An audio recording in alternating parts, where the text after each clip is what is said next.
RMT members protested outside Whitechapel station for the reopening of the revamped East London line, which is to be operated by private company LOROL, or London Overground. Although the union campaigned for the upgrade of the line, it is concerned that LOROL's first priority is to shareholders and not to passengers or communities, repeating the mistakes of rail and tube privatisation. Well, we're here today because the East London line, which was part of London Underground, was closed down to open up into this new orbital railway, London Overground. We welcome the extension of the London Overground. It's been expanded, but we don't believe it should be run in the private sector. It's quite clear that the private sector has ruined the railway network, in the sense of the word. They've taken loads and loads of subsidies, taxpayers' money, 4 times more money than what the government got given to British Rail.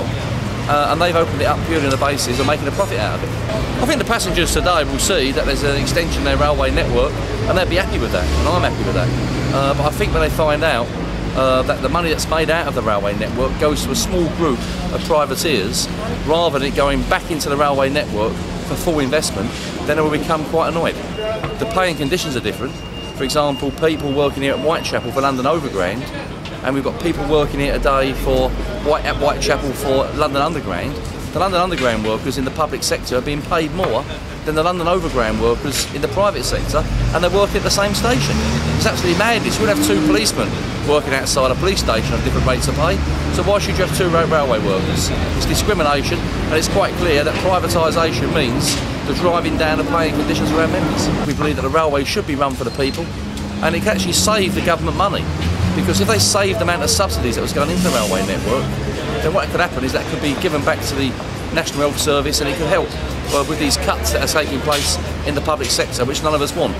So we're here today to say that the fight goes on. We're going to keep on campaigning that London Overground becomes part of London Underground, fully integrated, that it should be run purely by London Underground.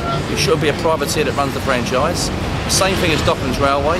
We want that brought back purely as a government-run franchise, and we're not going away.